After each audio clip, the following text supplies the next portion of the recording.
Hello and welcome back to Waywayves. As we told you in the previous video, this platform exists for one reason, which is direction. And in a world that is moving at a breakneck speed, Africa cannot afford to be a spectator. While the headlines are filled with the spirit of dialogue coming out of Davos this week, we're looking at a very specific, very tangible event that happened just 7 days ago in Abu Dhabi. On January 13, 2026, Nigeria and the United Arab Emirates signed the Comprehensive Economic Partnership Agreement, or CEPA. This historic and strategic milestone marks a new era in our bilateral relations. The agreement will deepen trade, unlock sustainable investments, and strengthen cooperation in renewable energy, aviation, logistics, agriculture, digital trade, and climate-smart infrastructure, creating enduring opportunities for our people and businesses.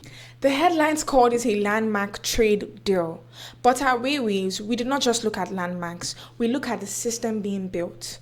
Why did this happen now? Why is Nigeria, the continent's fourth largest economy, choosing the UAE as its strategic hub? And most importantly, what does this mean for the Nigerian professional, the farmer in the north, and the tech entrepreneur in Yaba?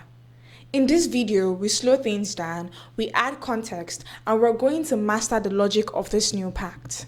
Nigerian exporters will have over 7,000 product lines, from agricultural products to pharmaceuticals, that will enter the UAE market duty-free.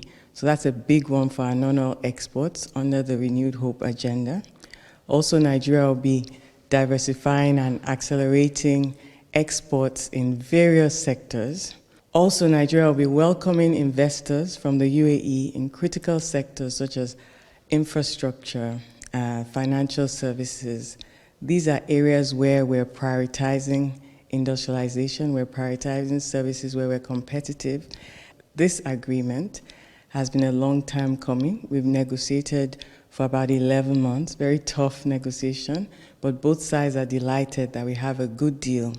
This particular agreement will allow Nigerian businesses access into that regional hub of the Middle East, and it's a gateway to the rest of the world. It's an area where Nigerians are competitive in services. Nigerians will have up to 3 months to go into the UAE market in a 12-month period. Nigerians will have the opportunity, managers, business owners, to set up offices in the UAE. We're also improving transport and logistics. We know that Emirates will also be expanding into Abuja again by Q1 of this year. So it's a lot of things that we have in store for Nigerian businesses. Now, let's look at the numbers, because numbers are the language of systems. This deal covers over 13,500 products. For the Nigerian exporter, the UAE has agreed to immediately eliminate tariffs on over 7,000 product lines. This isn't just oil, we're talking about fish, seafood, oilseeds, cereals, cotton, and even pharmaceuticals. For decades, Nigeria has been a rentier state, relying on crude oil revenues that shortened state accountability and left us vulnerable to price shocks. The CEPA is a deliberate attempt to break that pattern. By securing duty-free access for value-added goods, Nigeria is incentivizing the manufacturers to scale up. But it is a two-way street.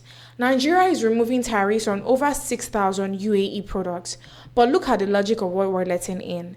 These are not just luxury goods, they are industrial inputs, machineries, and capital goods. The system is being designed to use Emirati capital to build Nigerian capacity. We're importing the tools to build the things we would eventually export back. This is what we mean when we say understand the economics not as a theory, but as forces that shape wealth. And the deal, as we know it, is the Comprehensive Economic Partnership Agreement of 2026 between the UAE and Nigeria. And the question will be why this deal matters in terms of trade. You will be able to see on your screen in terms of trade what we've gotten or what we'll be getting in terms of new jobs in export industries global access, direct gateway to Middle East and the world, investment, UAE capital flows into Nigeria. Those who say this agreement is designed to drive non-oil exports, attract investment, and grow Nigeria's economy. What are the big numbers? I try to put the figures together in this manner.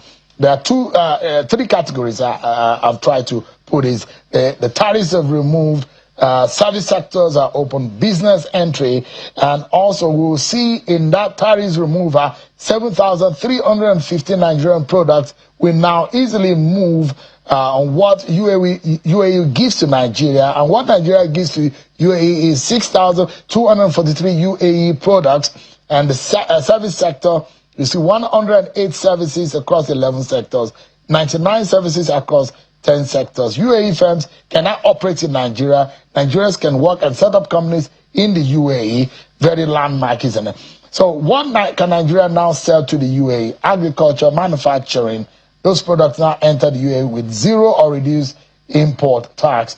What Nigerians can do in the UAE, professional and business access, and what the UAE can do in Nigeria, there are a long list of them. And what are the things that have been protected? Some sensitive products remain restricted. UAE will not allow pork, narcotics, used tires, asbestos products. But this fits into a lot of ways, a lot of sense for Nigeria. The WTO deal, the AFCTA deal, the ECOWAS Nigeria agreement, and this CEPA all comes together To enable Nigerian exporters have a hub into the rest of the world market access through the Gulf. The UAE is about the 10th largest trading nation in the world, and so this is a gateway, this is a hub, this is an access that connects east to west, that connects just a global hub that we all know. People like going to Dubai, people like going to the UAE, but why the UAE? When it comes to transport, logistics, when it comes to businesses having head offices, that is one of the melting pots of the world. Now, Nigerian businesses, as you rightly noted, Sean, will be able to open offices, subsidiaries. Business owners and business people will be able to be in the UAE for 3 months, a 90-day period in a 12-month period. We also know that we will be able to have our businesses grow in areas where they're competitive. In the UAE, they invest a lot in hospitality, in real estate, in tourism, and so those are areas where Nigeria will continue to deepen its access into the UAE itself, and then our exports of our products to the UAE to the rest of the world. This deal isn't just for people who move containers, it's for people who move ideas. The CEPA includes extensive market access for 99 specific services across 10 sectors, including financial services, communication, and construction. It's about tariff. It's about some product that we export from Nigeria to UAE will now have no tariff.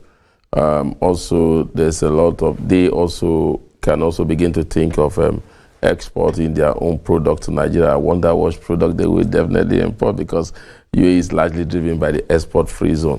But I think the good thing about it is that Nigerian products now get into UAE will enjoy relatively low tariff, if there is at all, and in some cases no tariff. You know that the Nigerian community in the UAE and the African community in the UAE is getting bigger by the days. Now, for the Nigerian professional, think about this. The pact allows Nigerian business visitors to stay in the UAE for up to 90 days in a 12-month period to build networks. It allows managers and specialists to relocate with their corporate entities for a renewable 3 years period. In a time where the jackpot syndrome has drained our healthcare and tech sectors, this agreement offers a different model: mobility without abandonment. It creates a professional corridor that allows Nigerians to participate in the global market while maintaining their roots and capital flows back home. On the sidelines of this signing, President Tinubu announced a goal to mobilize $30 billion annually in green industrial finance. As the world watches Davos discussing the new financial order, Nigeria is positioning itself as the gateway for the capital of the future, sustainable energy, and climate-smart infrastructure. We are telling the world, do not just extract our minerals, process them here, build the batteries here, create the jobs here. Now, let's connect a dot that many missed. Just one day before Nigeria finalized this pact, on January 12, 2026, Somalia officially terminated all its bilateral agreements with the UAE. Somalia cited the violation of national sovereignty after the UAE allegedly supported the recognition of Somaliland. Somalia chose territorial integrity over a $2.22 billion trade relationship. Nigeria is choosing economic integration to secure its regional power. Now, on to the Waywayves question. How do we engage with global powers that have their own interests without losing our soul? The UAE is the 10th largest trading nation in the world. They are looking for a hub to access the 1.4 billion person market of the African Continental Free Trade Area. Nigeria is betting that by becoming that gateway, we gain the leverage to ensure the partnership remains one of mutual respect. But we remember what we said. Systems reward those who understand them.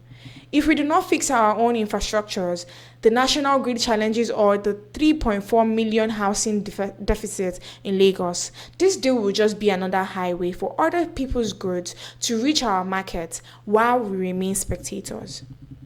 As we wrap up this video, let's return to our moral compass. Whatsoever things are true, honest, just choose to think on these things. The truth is that this UAE pact is a massive opportunity, but it is not a magic wand.